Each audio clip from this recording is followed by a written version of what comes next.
Urban shift Asia forum नई दिल्ली में शुरू हुआ, जिसका फोकस शहरों को अवसर के केंद्र में बदलने पर है। अस्सलामु अलैकुम, मैं ज़मीर अहमद अंसारी और आप देख रहे हैं जेड न्यूज़ फॉर यू। अर्ज यह है कि आपने अपने channel Z news for you को अभी तक सब्सक्राइब नहीं किया है तो सब्सक्राइब करें और साथ में दिए हुए बेल आइकन को भी दबाएं, जिससे हमारी आने वाली सभी वीडियोस के नोटिफिकेशन सबसे पहले आपको मिल सकें। नई दिल्ली 25 सितंबर 2023 पहले अर्बन शिफ्ट फोरम एशिया का उद्घाटन माननीय केंद्रीय मंत्री श्री हरदीप सिंह पुरी, आवास और शहरी मंत्रालय MoHUA भारत सरकार की गरिमाएं उपस्थिति में हयात रीजेंसी में किया गया। विशेष उद्घाटन सत्र के दौरान बोलते हुए माननीय मंत्री ने कहा, मैंने देखा कि अर्बन शिफ्ट कार्यक्रम, जिसका उद्देश्य प्रकृति और निर्मित पर्यावरण के बीच संतुलन वापस लाना है, की कल्पना हमारे समय के दो सबसे महत्वपूर्ण वैश्विक एजेंडा के रूप में की गई है, SDG 2030 और पेरिस समझौता। उद्घाटन के दौरान भारत सरकार, राष्ट्रीय शहरी कार्य संस्थान NIUA, संयुक्त राष्ट्र पर्यावरण कार्यक्रम UNEP, एशियाई विकास बैंक ADB, वैश्विक पर्यावरण सुविधा GEF, राष्ट्रीय अन्य संगठनों और संस्थानों के गणमान्य व्यक्ति भी उपस्थित थे। अर्बन शिफ्ट एशिया फोरम का सत्र, जिसे ICLEI दक्षिण एशिया और NIUA द्वारा सह आयोजित किया गया था। भारत, इंडोनेशिया, चीन, Vietnam, Malaysia, Nepal, Philippines, Jordan और श्रीलंका के राष्ट्रीय सरकारों और शहरों के लगभग 150 प्रतिनिधि, साथ ही अंतर्राष्ट्रीय संगठन, वित्तीय संस्थान, व्यवसाय और गैर सरकारी संगठन ज्ञान और अनुभवों का आदान प्रदान करने के लिए इस कार्यक्रम में भाग ले रहे हैं। क्षेत्रीय शहरी चुनौतियां और अनुकरणीय समाधान निम्नलिखित फोकस क्षेत्रों पर अनेक कार्यक्रम और गतिविधियों आयोजित की जा रही हैं। पहला, वकालत और जलवायु कार्यवाही। दूसरा, ज्ञान साझा करना और क्षमता निर्माण। तीसरा, वित्त और निजी क्षेत्र की भागीदारी। इस मंच का उद्देश्य क्षेत्रीय विकास, शहरों को एकीकृत और टिकाऊ शहरी विकास के विभिन्न पहलुओं पर प्रशिक्षण और क्षमता निर्माण प्रदान करना है। उद्घाटन सत्र में एशियाई क्षेत्र के प्रमुख शहरी मुद्दों पर एक उच्च स्तरीय पैनल के साथ साथ अन्य प्रतिभागियों द्वारा चर्चा की गई, जबकि बाधाओं को दूर करने और एशियाई शहरों को अवसर के शहरों में बदलने की रणनीतियों पर ध्यान केंद्रित किया गया। कई क्षेत्रीय नेताओं ने एशियाई शहरों में बढ़ी हुई महत्वाकांक्षा और त्वरित जलवायु कार्यों के लिए आने वाले दशकों में अपने दृष्टिकोण और नीति निर्देशों के बारे में बात की। अर्बन शिफ्ट फोरम के पहले दिन कई मुद्दों पर बात करने वाले गणमान्य व्यक्तियों में श्री अतुल बगई, कंट्री हेड, संयुक्त राष्ट्र पर्यावरण कार्यक्रम भारत कार्यालय, श्री माधव पाई, मुख्य कार्यकारी अधिकारी, विश्व संसाधन संस्थान, श्री आलोक बरनवाल, वरिष्ठ जलवायु परिवर्तन विशेषज्ञ और समन्वयक, सतत शहर वैश्विक पर्यावरण सुविधा GEF, श्री हितेश वैद्य, निदेशक, national institute of urban affairs NIUA Bharat, Shri Imani Kumar, उप महासचिव ICLEI और कार्यकारी निदेशक ICLEI दक्षिण एशिया, और सुश्री एंड्रियट फर्नांडिस, जलवायु वित्त ज्ञान और भागीदारी C40 शहरों के प्रबंधक निदेशक। अपनी प्रारंभिक टिप्पणी में श्री इमानी कुमार, उप महासचिव ICLEI और कार्यकारी निदेशक ICLEI दक्षिण एशिया ने कहा, भविष्य स्पष्ट है और दुनिया की दिशा जीवाश्म ईंधन से कम कार्बन और जलवायु लचीली अर्थव्यवस्था और जीवन शैली की ओर स्थानांतरित होने की है। इसके लिए ऐसी रणनीतियों और कार्य योजनाओं की आवश्यकता है जो साहसिक, परिवर्तनकारी और समावेशी हों, जो टिकाऊ शहरों के निर्माण का रास्ता दिखाएं। अर्बन शिफ्ट शहरों को इन सभी चीजों के एक साथ करने के लिए समाधान ढूंढने में मदद करता है। फोरम के बाकी हिस्सों के दौरान आयोजित होने वाले समानांतर सत्रों में प्रतिभागी चुनौतियों का समाधान करने, सफल प्रथाओं का प्रदर्शन करने और स्केलेबल रणनीतियों की जांच करने पर अंतर्दृष्टि का आदान प्रदान करेंगे। वे अर्बन शिफ्ट परियोजनाओं से समर्थन के रास्ते में तलाशेंगे, जिससे ज्ञान और क्षमता निर्माण के साथ साथ वित्तीय और निजी क्षेत्रों की भागीदारी के अवसर भी शामिल हैं। GEF वित्त पोषित सतत शहर परियोजनाओं के अनुभव साझा किए जाएंगे। अर्बन शिफ्ट के बारे में, urban shift Asia forum urban shift नामक परिवर्तनकारी पहल का एक प्रमुख कार्यक्रम है जो वैश्विक पर्यावरण सुविधा द्वारा समर्थित है। अर्बन शिफ्ट एक लचीले, समावेशी, शून्य कार्बन भविष्य को आकार देने में शहरों का समर्थन करता है, जहां लोग और ग्रह दोनों फल फूल सकें। इसे 9 देशों में लागू किया जा रहा है: चीन, Bharat, Indonesia, Sierra Leone, Rwanda, Morocco, Costa Rica, Brazil और अर्जेंटीना।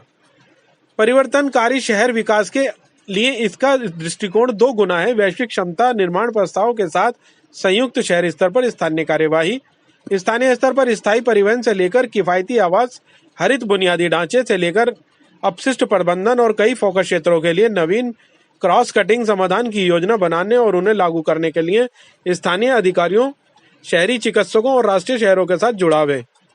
अर्बन शिफ्ट का नेतृत्व संयुक्त राष्ट्र पर्यावरण कार्यक्रम द्वारा विश्व संस्थान C40 शहर ICLEI स्थिरता के लिए स्थानीय सरकारें, संयुक्त राष्ट्र विकास कार्यक्रम, विश्व बैंक और एशियाई विकास बैंक के साथ साझेदारी में किया जाता है।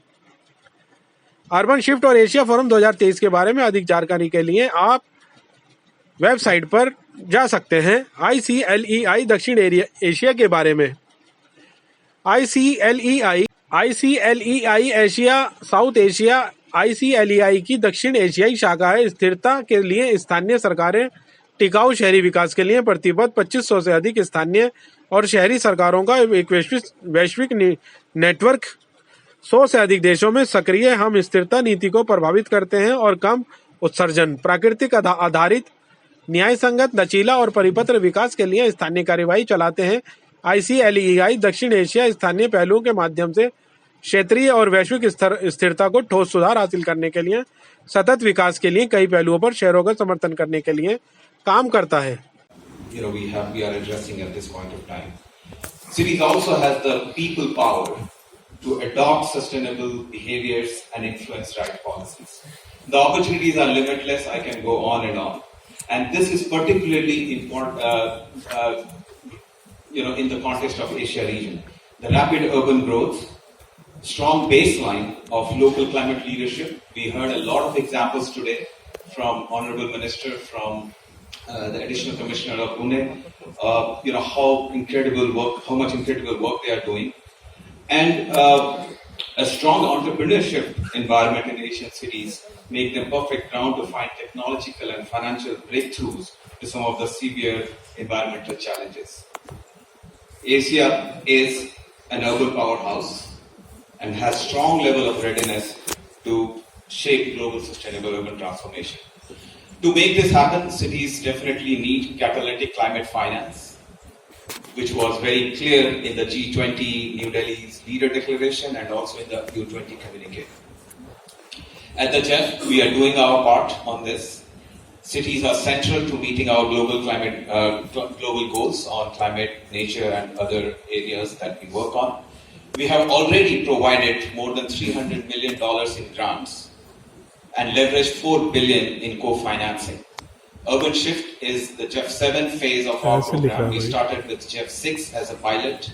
With JEF 6 and JEF 7, we are now working in 50 cities with 60% in Asia. Our global platform is facilitating cross-learning between cities and creating rich and useful knowledge. I'm glad to share today that in our current JEF 8 phase, we are expanding the program further with most likely additional 50 cities, with cities in Asia with additional more than $160 million in grant. The Asia Forum is happening just after a historic G20 summit. I congratulate NIUA, the Urban Ministry, and the cities engaged for featuring cities so prominently in the summit and its declarations. I would like to thank all the participants from cities, countries, and all the experts who are here. I hope this forum will inspire you all to be more ambitious and committed to climate and nature action.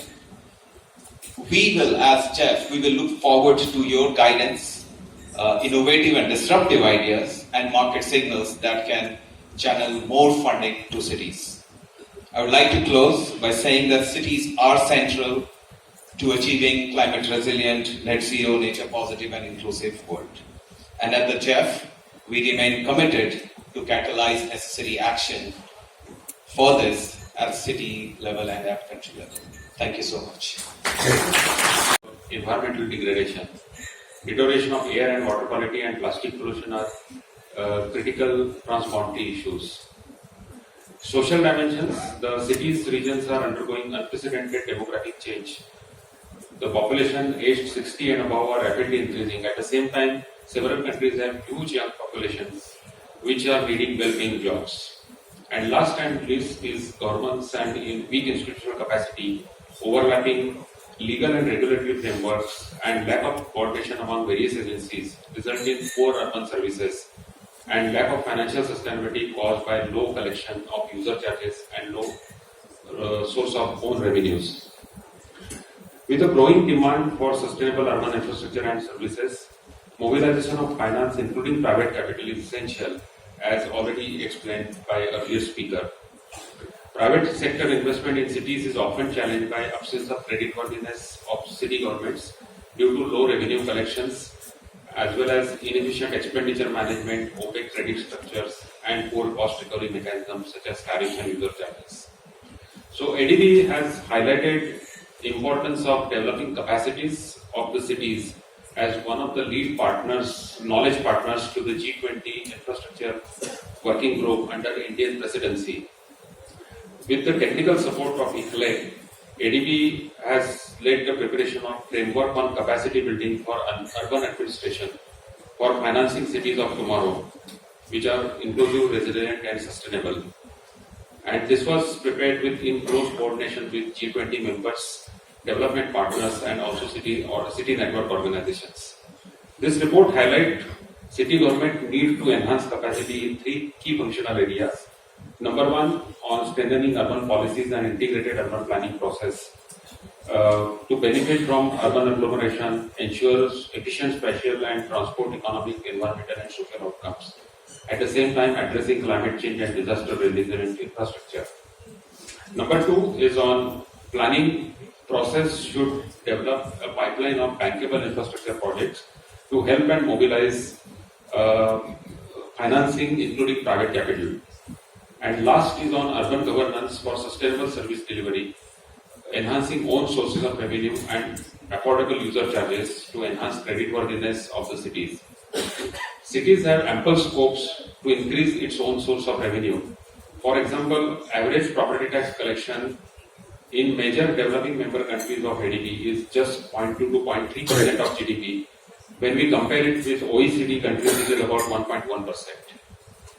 So multilateral development bank like ADB play a key role in supporting cities in promoting regulatory and institutional environment for reforms, bankable project preparation, financing investments, and capacity building. ADB is strengthening support to the cities in a holistic way to improve urban infrastructure while supporting enabling environment, capacity development, and financial stability. With these few words, I once again thank the organizers for this opportunity. Thank you very much. WRA India for his address. Let's put our hands together to welcome Mr. Pai.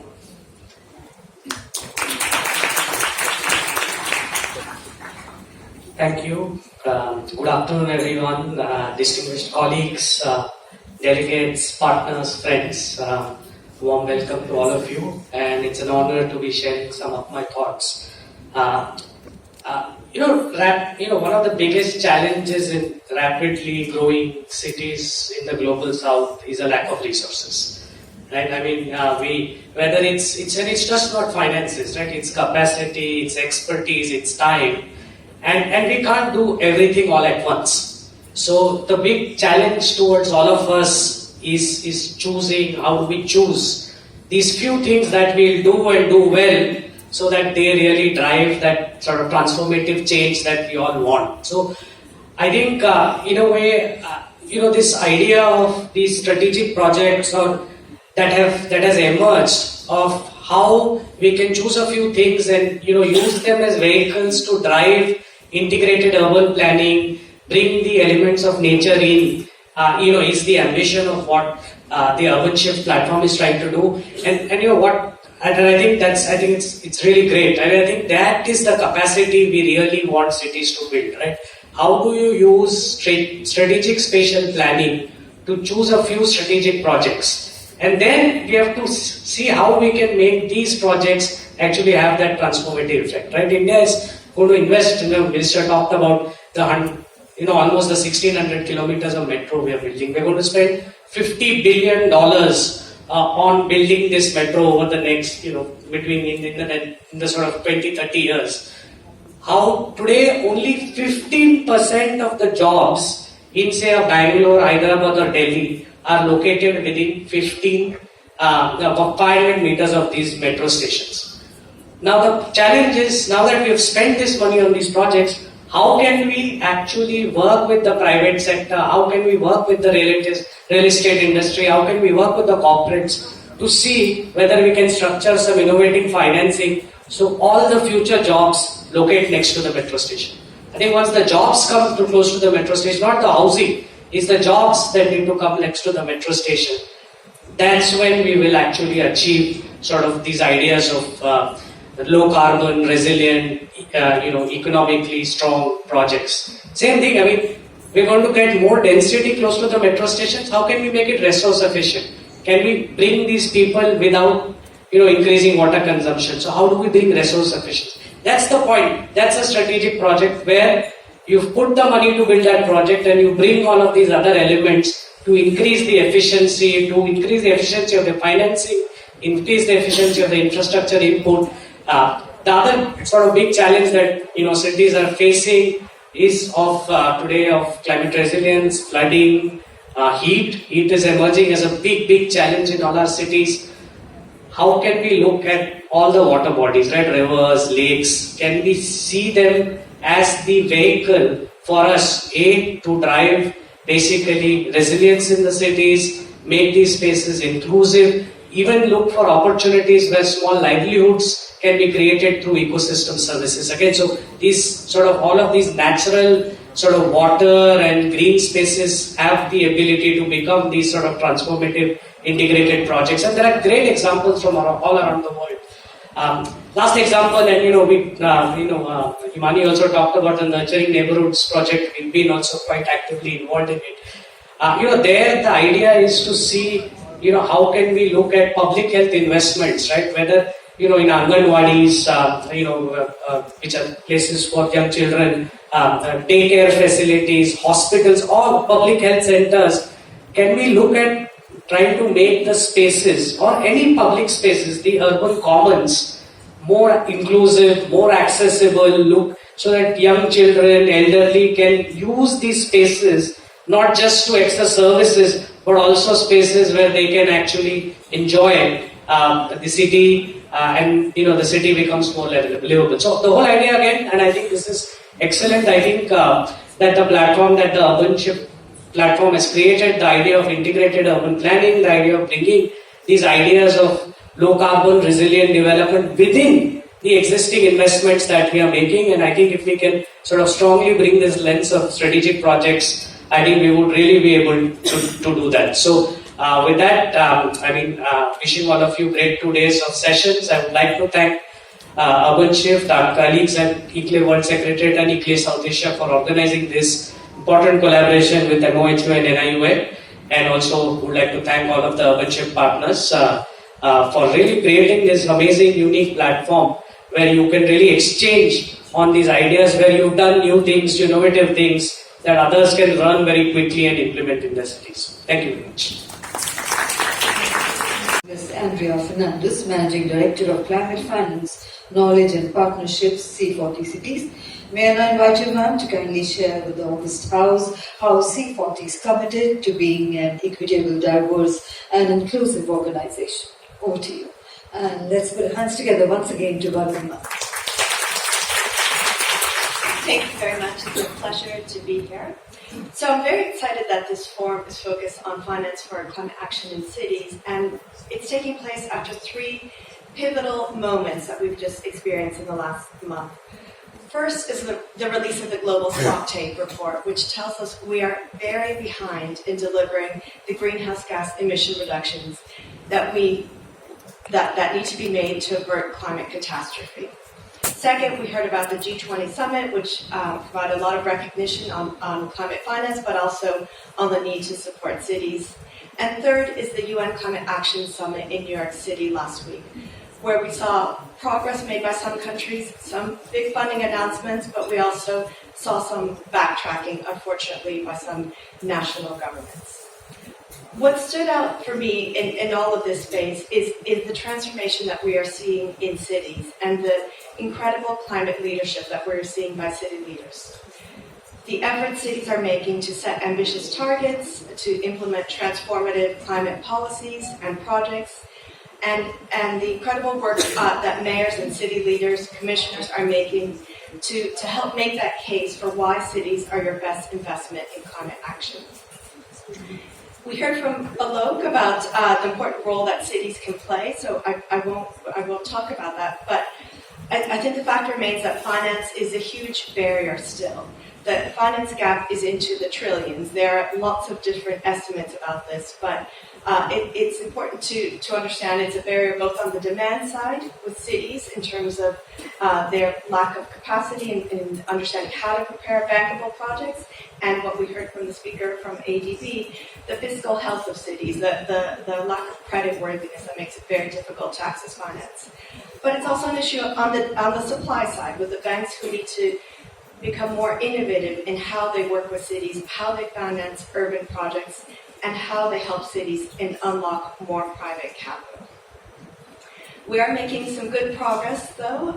Last week, there's a fantastic announcement by Germany and Luxembourg to contribute an additional 50 million euros to the City Climate Finance Gap Fund.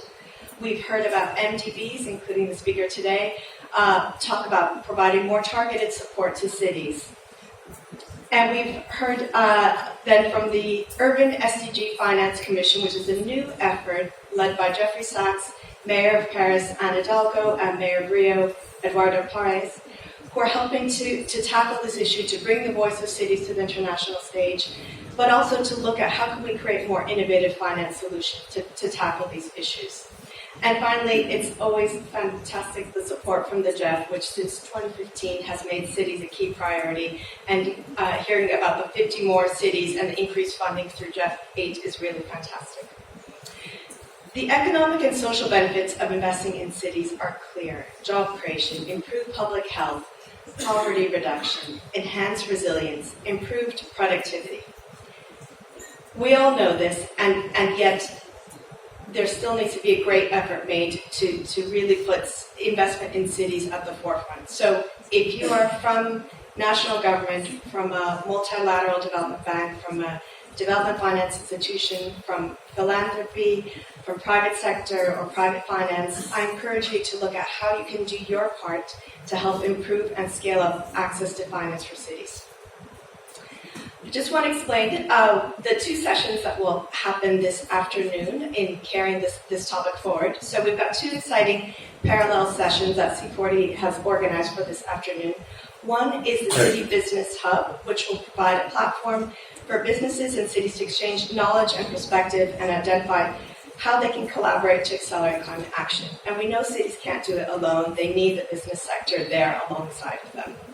And the second session that we are holding in parallel is an investors roundtable on decarbonizing mobility, looking at both e-buses and e-freight. During this session, cities and investors will discuss the barriers and bottlenecks to deploying finance and discuss tools that can be used to accelerate the adoption of e-buses and e-freight in our cities. And it's fantastic to run these two sessions here in India, which has demonstrated so much innovation from the private sector and so much progress in e-mobility. I'd like to conclude by thanking the GEF for, again, putting such an emphasis on cities for so long and for making this gathering possible. And we're very grateful to the Ministry of Housing and Urban Affairs and the National Institute of Urban Affairs for your support and cooperation on this forum. Thank you.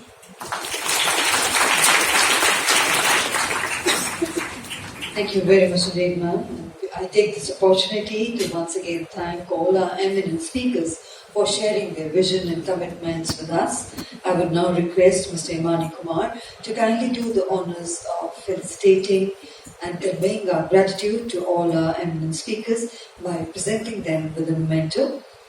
We present to Mr. Ashok Kumar Bianju, the Honorable Mayor, Dhulikhel, Nepal.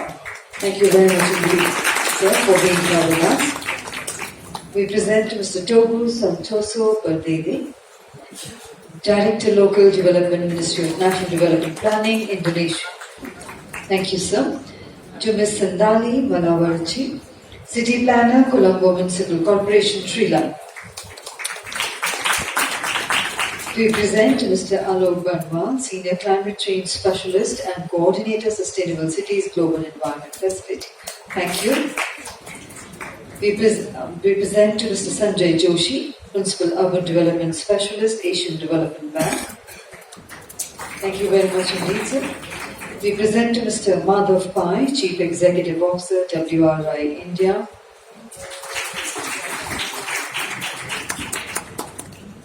And to Ms. Andrea Fernandez, Managing Director, Climate Finance, Knowledge and Partnerships, C40 Cities.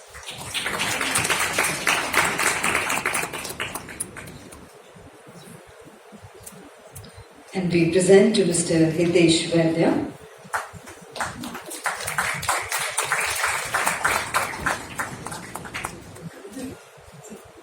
Thank you, Mr. Kumar, for doing the honors. I would now like to request Mr. Hitesh Vaidya, Director, National Institute of Urban Affairs, to kindly close the proceedings of the inaugural session with his words of thanks. Over to you, sir. Good afternoon.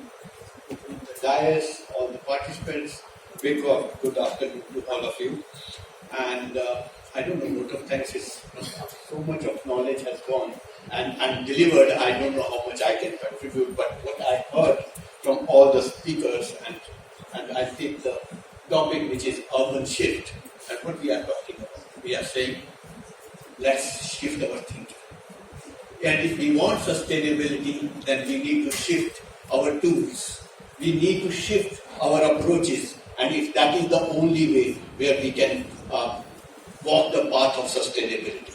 And I think that is what this, as Mr. Imani Kumar had said in the morning, is a convergence of minds have to think what shift we really want actually to happen.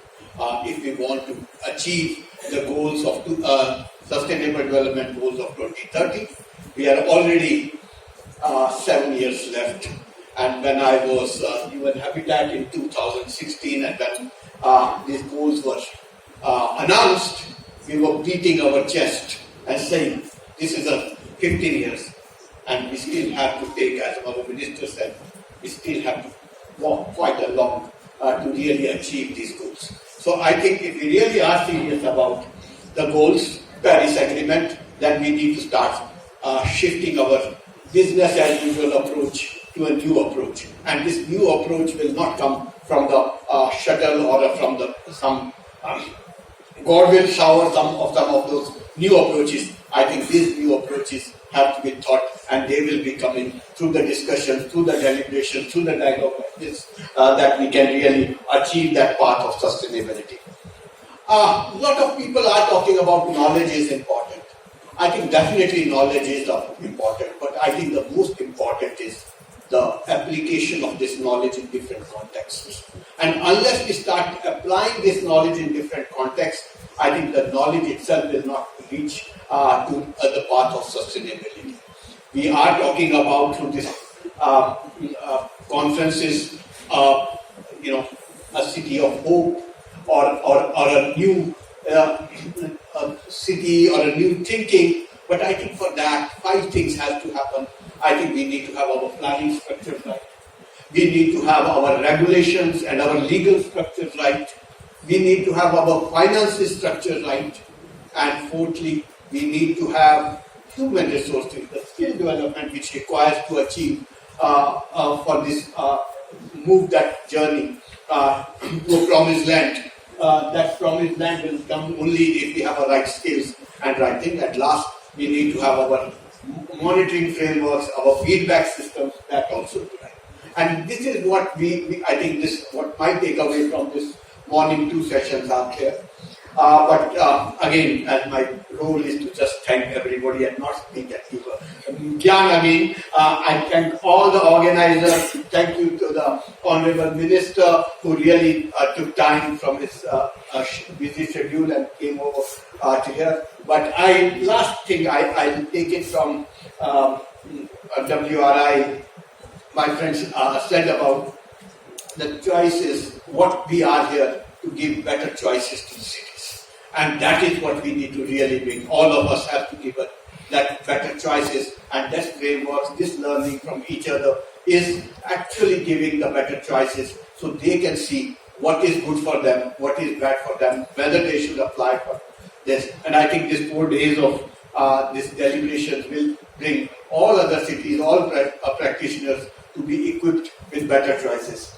So with that, thank you everyone. Thank you all of you for coming and listening. I know this is 2 sessions have been one side street, and I think now it will be a double, a way of interaction and more rather than just one way of giving gyan and not taking gyan. So I think the time is to take gyan from that side and have much more interactive. But thank you, and I'll not stand between the lunch and or session and next session and the thing. I was actually pre-funding the lunch and so because I thought people must be tired of the 2 sessions.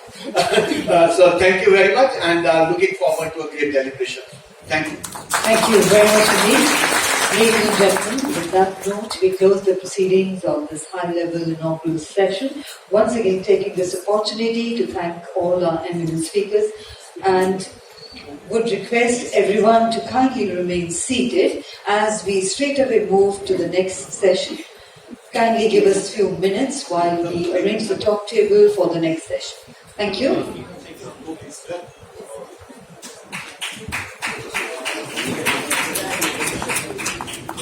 Requesting everybody to kindly remain seated.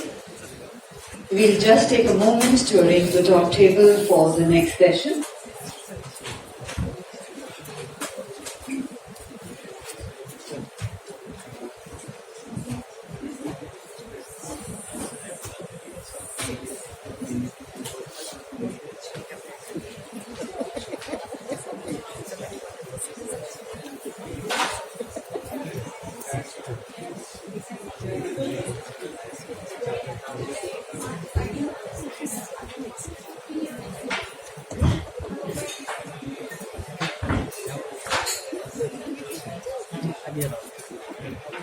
For lunch, because we have a really interesting session here, and we'll hear some more practical examples from the cities involved in the program.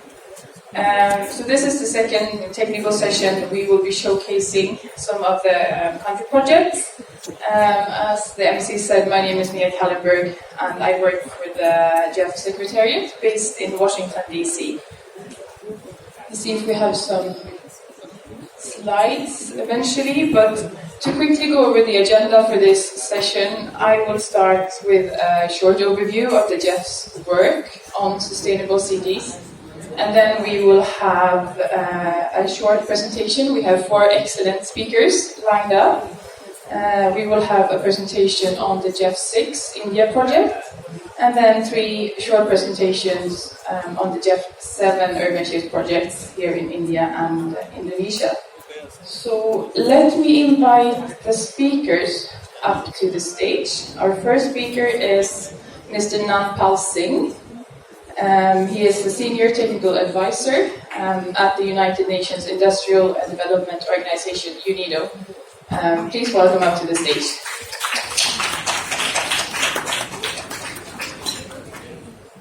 Our second speaker is from the World Bank, Mr. Efrian Maharum, an environmental specialist based in Indonesia. Please welcome up to the stage. We also have the pleasure to invite Ms. Sarika Chakrabarty, who is the team leader for the UrbanShift India project at the National Institute of Urban Affairs here in India. Welcome. And last but not least, Mr. Sura Mayunder, who is the Senior Project Officer at the India Resident Mission of the Asian Development Bank, ADB. Welcome.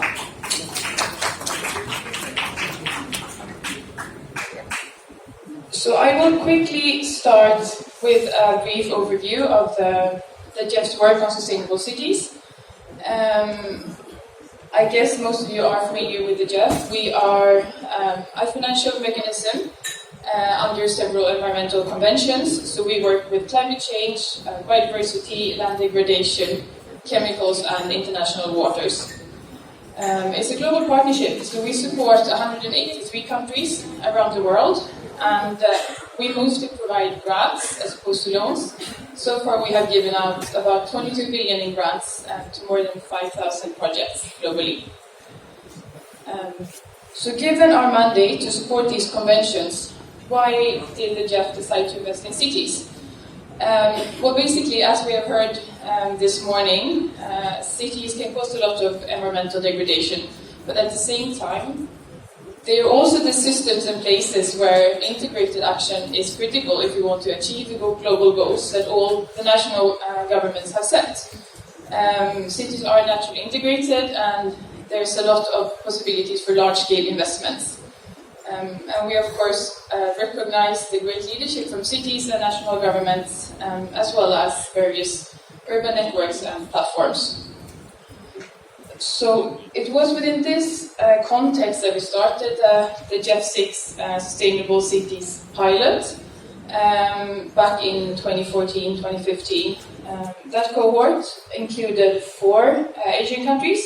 We had India, China, Malaysia, and Vietnam.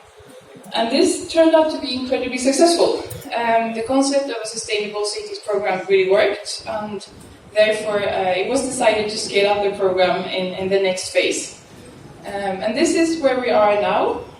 In the GEF 7 phase under UrbanShift, we're very proud to yet again have a very strong cohort from the Asia region through China, India, and Indonesia. And together they are supporting 14 cities on urban sustainability.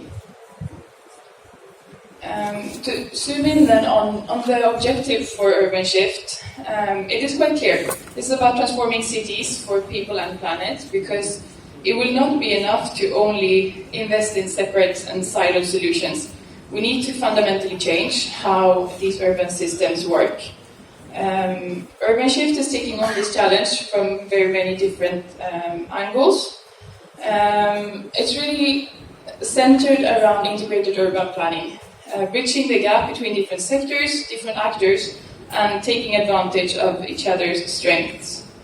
And in doing so, we also aim to align the work and visions between the national and the and the local governments, so that they can help each other as most possible.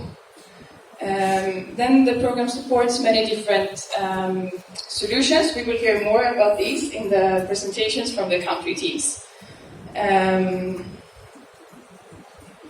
So here you can see the portfolio in GEF 6 and GEF 7. It's very diverse, with projects across South America, Africa, and Asia. And the 5 Asian countries that are participating are really a very important contribution to this portfolio. Not only because it's in Asia that we see some of the largest and fastest growing cities in the world, but also because the knowledge and the good practices that come from this region really can help other countries around the world to reach their efforts in sustainable urbanization. And we will hear wonderful examples of e-mobility, smart city solutions, biodiversity restorations, just to mention a few. And this sharing of knowledge is really the essence of the program. From the start, we wanted to make sure that this was more than just a set of individual projects. And this programmatic approach, we have on one hand the country projects that generate knowledge and learning through their leadership. But on the other hand, we have the global platform that connects all these countries, it connects the partnerships, and builds capacity in collaboration with some of the most skilled global partners. And I dare say that we have built a brilliant partnership. We have the agencies that we work with, from UNEP, UNDP, UNEP and others, to some of the leading financial institutions, as well as the city networks. So big thank you to ICLEI, WRI and C40 for the invaluable connections you have with cities around the world. And the program also works with other strategic partners, as you can see here on this slide, on specific topics. So thanks to this partnership, UrbanShift can offer a lot more than just isolated investments. The global and regional activities reach from city academies and regional forums, such as this one, to more specific labs, webinars, even training modules, as you will hear soon.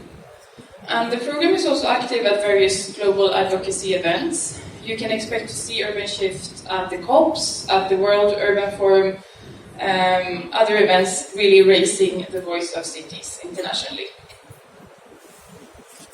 So with that, and on behalf of the JEF, I really want to thank you all for the hard work you do. We're so pleased to have you all on board, and we are really excited to see what we can achieve together. So now it's actually time to hand over and dive a bit deeper into some of the country projects. Here in Asia, we have our 5 speakers ready to share their experiences. First, I am very happy to introduce Mr.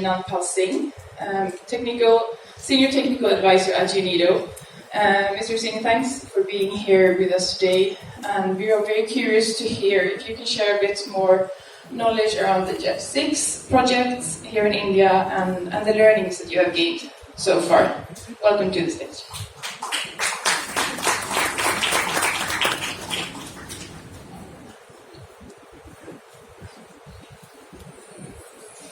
Thank you, Yolanda. Distinguished panelists and participants, good afternoon. Take this 5 minutes to take you to the JEF6 unit of projects.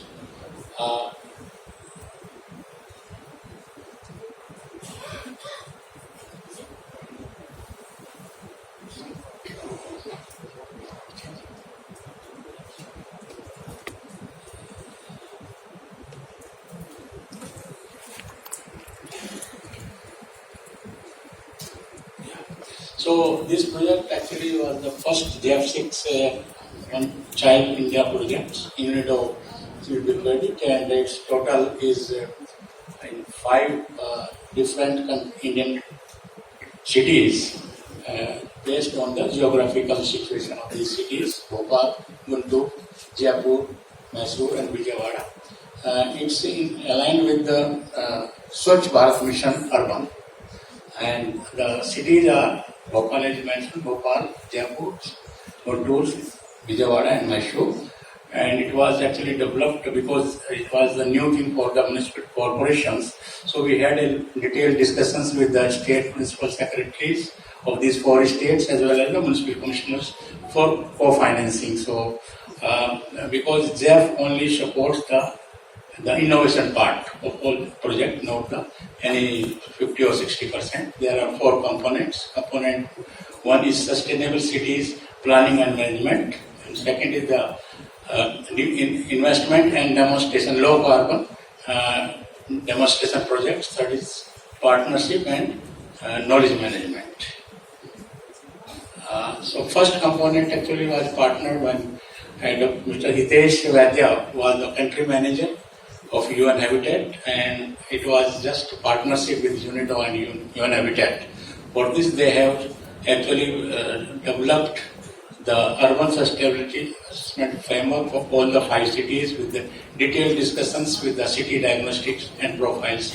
So all 5 cities, USF has already been prepared and discussed with the city officials.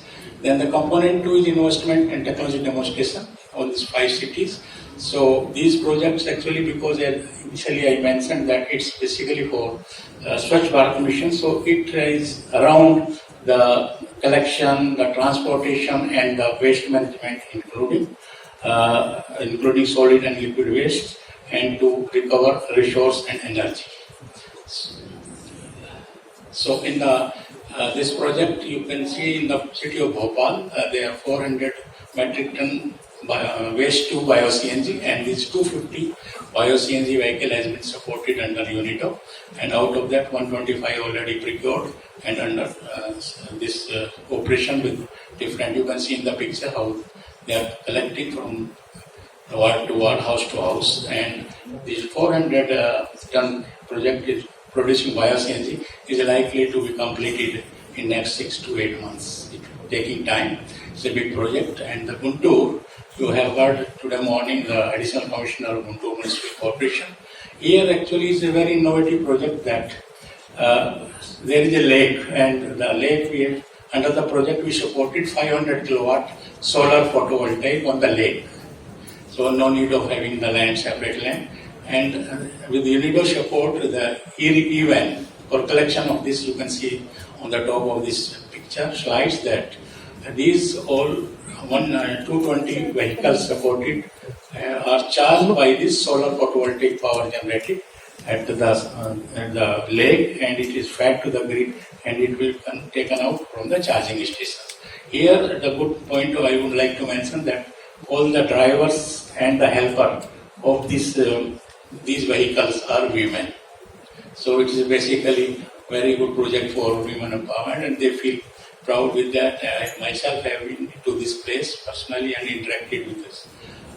Then Jaipur is also a big project of 210 STPs treating the sewage treatment of future planning of 215 million litre of wastewater daily with 3 digesters and generating 23,000 cubic of biogas every day, and it will be converted into bio-CNG, and about 500 kilowatt of this power will be generated from biogas and rest will go to bio-CNG. In addition, they have 2 megawatt solar photovoltaics. So it is almost a green STP. Mysuru is a city, though they generate about 500 tons of waste, and their segregation rate is also very good. So here we have supported 3 compost plants of 200 each at 2 sites and 150 at another. The first plant picture is on the top, and it's progressing very well, and it will help to reduce this greenhouse gas emission which is emitted from the open dumps. Vijayawada, actually they have the STP, 5 STPs, and from the STPs they will generate the biogas, and it is generated power and it will be used for operation of this STP. Well, component 3 is actually assigned to National Institute of Urban Affairs, and they have already gone to these 5 cities and assessed the training need assessment, and then the training modules for various beneficiaries from Safai Karamchari to mayor, to the councillors, the engineers. It has been made, and they have come up with this all these modules in the form of booklet, which is liked very much by all the cities. They are using it.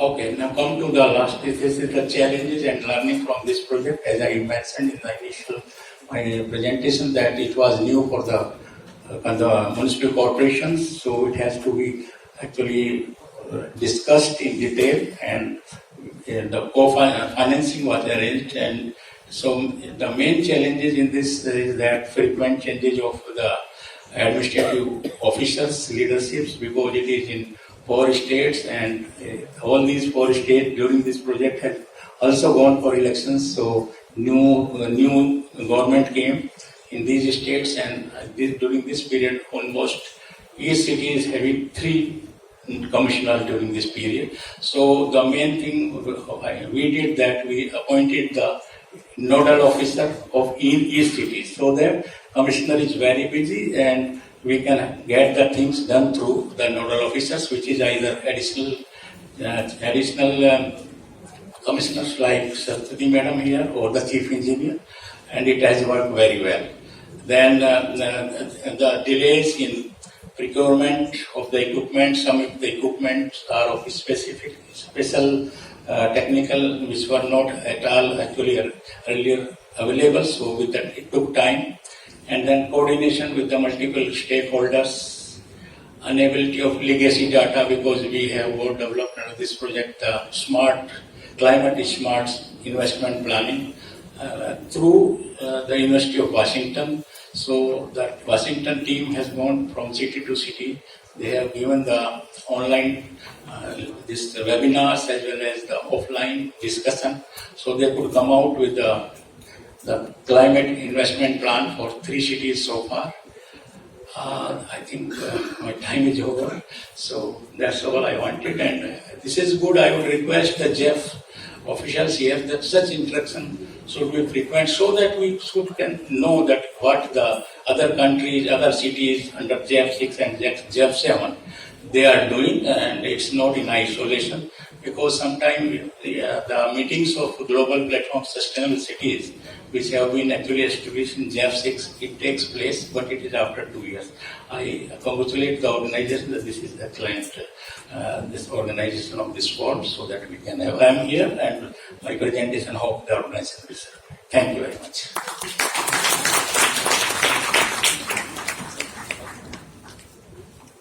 Thank you, Mr. Singh, so much for that very informative presentation. And I think it will be very useful for the UrbanShift project to learn from Jeff 6 and all the implementation that you have done so far. So thank you very much. I will now welcome our next speaker. And that will be Mr. Efrian Muharrem, who will present the country project in Indonesia on behalf of the World Bank. Welcome.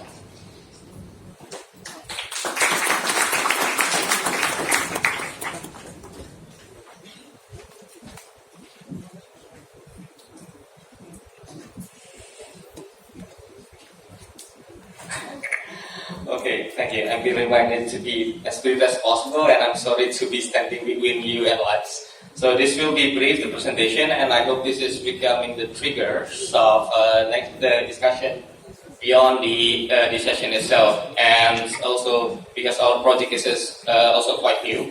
So this is a very valuable event for us to learn on the implementation of the JEF in other countries. So as I mentioned, this is the project profile, and the project is quite new. The executing agency of this is Ministry of National Development Planning, which is Bappenas. Most of the delegation is coming from Bappenas are here, so they're eagerly to learn on how CIP is being implemented in other countries. The project preparation was started in March 2021, so it was in the middle of the pandemic. A lot of challenges in terms of coordination and also the development of the project design itself, because we were doing it all virtually.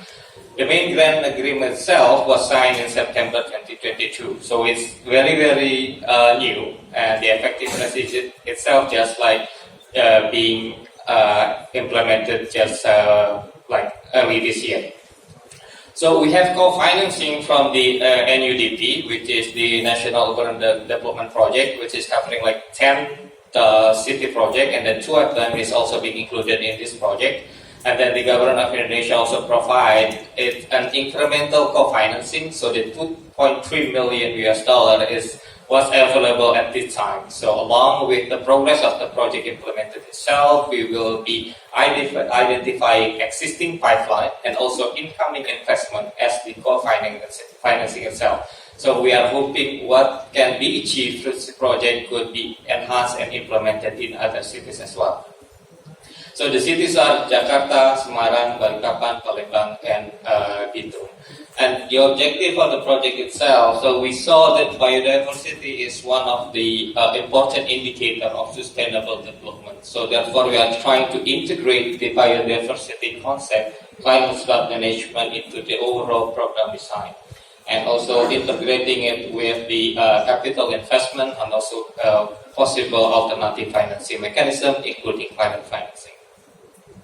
So this is like the overall background on the climate change negative impact in Indonesia. Indonesia, as you might know, is an archipelagic country. So a lot of the climate change negative impact will be also influencing a lot of islands in Indonesia, including cities, pushing them toward the protected areas and also causing urban sprawl and so many other negative impacts. 17% of Indonesian population is estimated to live in urban areas in 2045, which seems quite far, but actually not. And this is like various sector that will be influenced by the climate change itself, from the ocean and coast, water sector, agriculture sector, health sector. we are considering all of the sector because we would like to integrate those in the project implementation and program design, integrated from the planning, implementation at the city, and also the potential investment. So as a project overview, so the core approach for the project itself is adaptation and biodiversity consideration in urban development. So that's why we are dividing into a couple of components which could strengthen all of the program design. Upstreaming the local government engagement, because even though the issue has been discussed for quite some time, but the integration of this issue into the urban planning at the local government is still a challenge. So we still have a lot of homework in terms of capacity building and such and such. And the last one, we are also trying to capitalize the demonstration effect of the small project activities in cities and also financing them to alternative financing. So the whole building block is we are trying to support cities, but also its connection, not only the areas, but also the corridor. Because we would like to enhance the impact itself, not only focus on one area, but also it's connecting cities. Because like it's quite difficult. In administration, it's quite clear between one city and another, but in landscape level, it's quite difficult to differentiate them. So therefore, it's not only focusing on the area, but also in the corridor connectivity. And we also would like to provide a menu of investment which is coming from the interest of this city, prioritize them, and then based on that, the project will be providing supplemental support, which will be continued with alternative financing, which fit by the alternative financing and also identification of pipeline investment. So these are the components. It's 5 components. 5 integrated components between spatial planning and urban management, the piloting and effective financing, and also catalyzing integrated investment in priority areas. All of these components they're being implemented not necessarily in sequence, but also in parallel. And then strengthened with component 4, we are trying to build policy dialogue and knowledge management, including coming here to this event to enhance the capacity of the project implementation, as also the project management. To add to the comprehensiveness itself, so the project is being hosted or being implemented by 11 project implementing units, not including the cities. So including with the cities, 16 project implementing units. It indeed is quite complicated in terms of coordination, but in terms of comprehensiveness, the integration between approaches is one of the objectives why we are having this kind of arrangement. So this has been presented before by Pak Togu, but just to provide you how the overall program design, how each activities is connected to one each other, and also will strengthen the implementation and also the benefits. Thank you. So informative. We will for sure look forward to the development of this project as it develops. Now we have 2 speakers that will present the GEF7 UrbanShift project here in India. First, it is my pleasure to introduce Ms. Sarika Chakrabarti, team lead for the project here in India at the National Institute of Urban Affairs. Ms. Chakrabarti, can you just tell us a bit more about the project and its interventions from the perspective of the NIUA? Over to you. Good afternoon, everyone. So, Imani sir just gave an whispered 5 minutes mein khatam karna. So, I'll try to do that. Although it's slightly difficult because we feel very passionately about the work that we are doing at NIUA. So, at NIUA, under the GEF7 financing cycle, we have a project called Replicable Cities in India. And like it was explained, and it's absolutely clear to all of you, there is a UrbanShift global platform under which this Asia Forum is being organized. And we have the UrbanShift country projects, which are essentially demonstrated projects, and where our principles are tested and then those are carried forward, improved and carried forward. This is essentially a 4-year project. We signed the project cooperation agreement with UNEP in September of last year, so we are 1 year down the road. What we've achieved so far is that we've set up the project governance structures within our cities. We have 4 partner cities, Surat, Pune, Agra and Puducherry.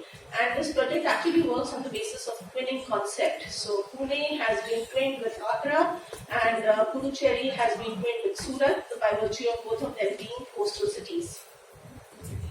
I'm going to skip some of the slides here. Yes, what is interesting to know that under this JEF7 project, there are 2 implementing agencies. One is UNEP and one is ADB. My next speaker, Saurabh, will be speaking on the work that Asian Development Bank is doing, whereas I'll be talking about the focal areas for the 4 cities that I previously mentioned. So the focal area outcome of this program is transforming cities through integrated urban planning and investments in innovative sustainability solutions. In Pune and Agra, we will be focusing on something called urban planning concept called transit-oriented development, which is essentially compact development, wherein we have to enable low-emission resilient green transit corridors in the transit influence areas. In Surat and Puducherry, we will be focusing on integrated resilient coastal zone development. What is important is by application of nature-based solutions. There are 4 steps or 4 components under this project. The first one being evidence-based, sustainable and integrated planning, wherein there is a set of guidelines that we will be preparing about, focusing on these key focal areas about how we can enable them. What I would like to tell about this guidelines is that we are taking utmost care that because there is a component of nationally scaling up, the work that we do in these 4 cities, these guidelines should be such so that those cities which are not the case examples within this project, they also benefit from these guidelines. So there will be a lot of context-specific references that we will be including within these guidelines. The second is investments in low emissions resilient and nature-based solutions, which actually is very pertinent with the topic of this Asia Forum, financing climate actions in cities. So we will be delving upon, things like perhaps establishing an urban transport fund in Pune, and also how to leverage the private sector to So, how that can be done. The third one is innovative financing solutions for cities. In the investments, we will also be having pilot demonstrations. So for pilot demonstrations, there are 2 cities that we've selected. One is Pune and the other is Surat, wherein we are actually going to plan for the coastal areas, plan for the transit-oriented development areas, and support the implementation of the plan. The fourth is knowledge management and capacity building, which is to do with scaling up the findings under this work. So I'm going to skip these slides. What we are now at is that we parallelly in Pune and Surat and also in Agra and Puducherry, we've started developing the guidelines to enable integrated planning through participatory and gender-responsive processes. The project emphasizes largely on gender-responsive works and in participation, inclusion, and for that we are also mandated to prepare gender action plans for these cities. The second is the pilot demonstration. So pilot demonstration, the planning of this has already started. This is the most interesting slide. This is a nascent project. We don't have anything to say about what we've achieved so far, but what I can say here is our ambitions for the project. So our ambitions for the project in terms of TOD is that everyone has been talking about how India now is the 4th largest metro network in the world. We have almost 16 functional metro systems, over 800 kilometers of operational route length of metros, and over 1,000 proposed route lengths of metros. So through the work that we do under this, that is prepare the transit-oriented development guidelines, we hope to influence 2,500 square kilometers of area through improved access to public transport. What we would like to do here, in fact, the book that was launched serves as a baseline for the work that we want to do in Pune and Agra. What we are going to do here is we are going to significantly reduce the direct and indirect GHG emissions, and also by way of implementation of pilots in the partner cities, we will be influencing 8 to 10% of transport emissions. In terms of our work in the coastal areas, we have almost 7,500 kilometers plus of coastal length in India. And out of the 20 most climate sensitive states in India, 8 of them are coastal. So the relevance of these guidelines is also huge. So with these guidelines, we hope to build resilience of 24 coastal cities. In fact, build the capacities about how to undertake resilient coastal zone development. Just a snapshot about the project budget. The UNEP NIUA vertical, the budget of the project is close to USD 37 million.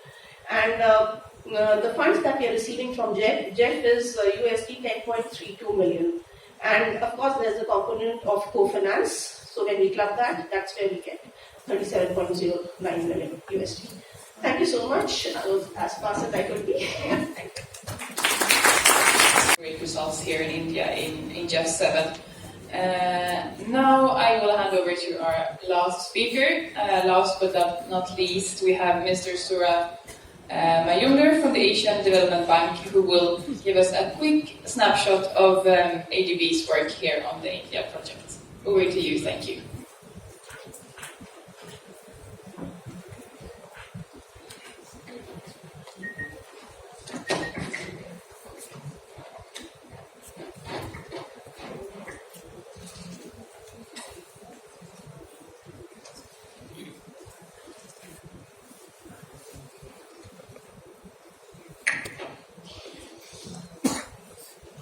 Good afternoon, distinguished speakers and participants. So, I'd like to speak about the JEF intervention, JEF supported intervention of ADB that we are doing in Chennai.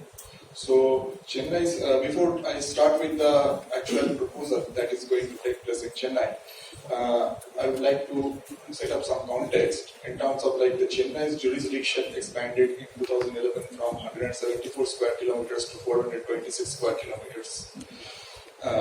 While rapid urbanization has fueled the local economy, the city is challenged to keep pace with demand for urban services while protecting its fragile environment. The Climate Change Vulnerability Index of 2021 ranks Chennai highest among large Indian cities in terms of exposure to climate change related threats. Another study shows that Chennai is ranked the most socio-economically vulnerable to climate change among the metropolitan cities in India. The risk of flooding in Chennai is expected to worsen with the climate change, which led to the Greater Chennai Corporation's adoption of a more robust and holistic approach to flood and drought risk management with adaptive interventions.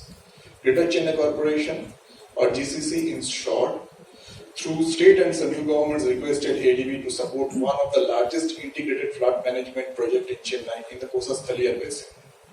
The project was approved in 2021 with an estimated cost of USD 470.5 million, and ADB partnered with the Global Environmental Facility and the Government of Japan to support the GCC through investments of USD 251 million and two additional financing grants of USD 6.88 million through JEF and USD 2.0 million from the Japan government respectively. The project overall will reduce the exposure of 1.9 million people of Chennai to seasonal flooding through three outputs. The first output being integrated urban flood risk management by combining structural and non-structural measures to reduce flood risk by improving climate resilient urban flood protection infrastructure like the stormwater drains, primary channels, pumping stations, catch pits, and nature-based solutions for rejuvenation of water bodies. The second output relates to enhanced urban flood preparedness by linking flood zoning with land use planning, flood citizen observation, flood resilience index, improvement of infection prevention and control for communicable diseases through WASP interventions. The third component promotes measures for sustaining operation and maintenance of the stormwater drain systems through municipal resource mobilization and performance-based incentives for the zonal offices of GCC. Till date, the project overall has made exemplary physical progress by achieving more than 60% physical progress within 1.5 years of implementation. Lack of appropriate planning has allowed urban expansion to alter the natural landscape and land use shrinking water bodies, and expanding impermeable areas. Half of the 19 major water bodies in the city were encroached upon, severely limiting the available surface water storage potential and its ability to mitigate the impacts of extreme weather events. These challenges led to the development of the JEP-supported rejuvenation of Kadapakkam Lake in Chennai. The intervention targets enhanced flood retention in Kadapakkam Lake and it is designed to demonstrate ecosystem-based adaptation. It also strengthens capacity in the GCC and other stakeholders and raises awareness on advantages of EBA for urban flood risk management and promotes knowledge dissemination and replication through national and global platforms like UrbanShift. The JEF-supported intervention would help in retaining flood waters and reduce and delay peak runoff to strengthen disaster resilience. It would also improve groundwater availability, protection of water body from wastewater and encroachment, and habitat restoration for biodiversity, and provide citizens recreational services. Scaling up of such interventions can transform Chennai to a more climate and disaster resilient, nature positive and livable city. The intervention will enhance flood retention in the 55-hectare Kadapakkam Lake. Desilting will restore water holding capacity in the lake and increase its volume from 1.1 million to 1.9 million cubic meters, almost double the size. The bird island is proposed with a 2-hectare forest of various native trees planted using MoHUA method. The project proposes walking path on the pond. Recreation will be enhanced by a children's play area, an open-air theatre, a library, and a hobby fishing and boating facilities, all with features friendly to the elderly, women, children, and persons with disabilities. The proposed works will maximize the use of environmental-friendly materials and approaches, reusing red soil with geotextile underlay to shore up the mud, environmental-friendly paving materials, and fencing with shrubbery and trees. The project coordinator, in terms of progress of the project and the JEF intervention, the project coordinator has been engaged in April 2023 and has been placed in the Greater Chennai Corporation. This has helped the GCC in finalizing the detailed project report in June 2023. GCC also undertook round of consultations with the host communities around Kadapakkam Lake before finalizing the DPR, which helped them understand the benefits of the intervention in the host communities. The tenders for the rejuvenation works are likely to be called by GCC in October 2023, and commencement of works expected early next year, that is somewhere in Jan 2024. The planned completion of the works is December 2025, which is as per the schedule target date. We will keep posted the relevant stakeholders from time to time on the progress of the JEF supported project. Thank you. Thank you so much, Mr. Mayudur, for telling us a bit more about the Chennai project. And a sincere thank you to all of our 4 speakers for their presentations and for taking on the hard task to entertain the audience now, right before lunch. But I think this was very useful in setting the context for the rest of the forum. And please join me in giving a big round of applause for the speakers. And if you can gather up here, we will do a little group photo as well. Thank you very much indeed. And before we close the proceedings of this session, I would request Ms. Mia Kallenberg to kindly do the honors of